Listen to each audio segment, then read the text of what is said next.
One of the perils or one of the dangers of mission, of being missioned or taking up a mission, is complacency. It's being a little too comfortable where you are.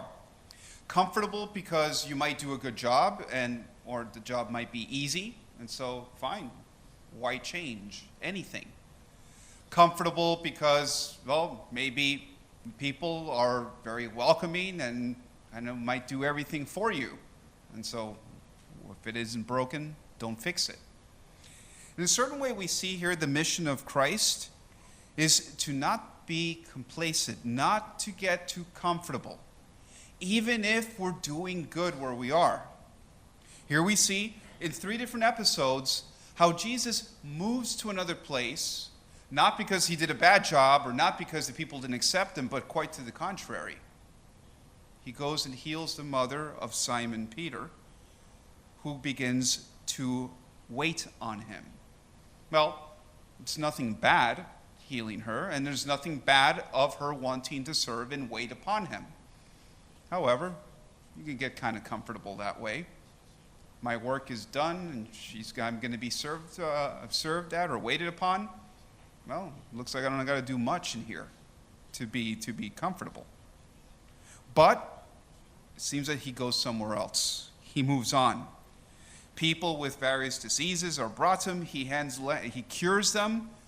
And as the demons say, "You are the Son of God," kind of rebukes him, and he goes somewhere else again.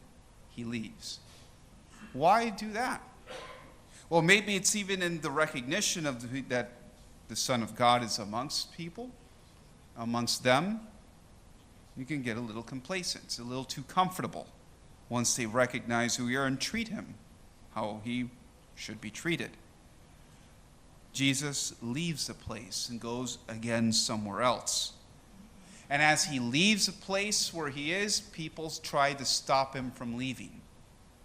Not because he was doing such a bad job, but because he was doing a good job. And they didn't want him to go anywhere else. Or in other words, they weren't going to let him do the good that he's doing to them somewhere else. And so Jesus leaves anyway from that place. In the life of mission, at least for Jesuits, it's very common to go from mission to mission throughout the course of your life. It's more the exception to have a permanent mission or a lifelong mission, as some of the Jesuits we might know had before. Nowadays, it's not a common thing. It's probably not very possible. But also a reason, and St. Ignatius had spoken about this many times before, of being missioned over and over again, or more on a regular basis, is to avoid getting too attached to one place or being complacent to where you are. Yeah, eventually we get comfortable. But for St. Ignatius, that then starts to compromise our indifference, or Ignatian indifference. And so not only is it a good or part of the mission to change, to adjust the mission, but it's also an exercise, a spiritual exercise, if you will, to continue indifference and to experiment that indifference.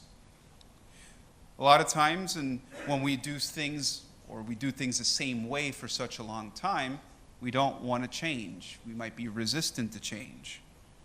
But that change, or why we might be resistant, is what we have to examine. Is it because we're too comfortable? Is it perhaps we've gotten too good at what we're at? Or is it got too easy? We have just done an exercise a week ago about that. How do we adjust our mission? How do we adjust the agrupación for the next 10 years to enter into the new century, into the century of existence? Will we be complacent to only do the same thing that we've done, that we've gotten very comfortable with? Or do we take up new apostolates and new challenges? Do we adjust them? As we implement the recommendations from the board and what we're taking up, we do see a gradual adjustment, and we do see that we're taking up the challenge. And so let us always have that indifference open, not an indifference that we don't care, but an indifference that allows us to be open and flexible to the mission. In the name of the Father, and the Son, and of the Holy Spirit.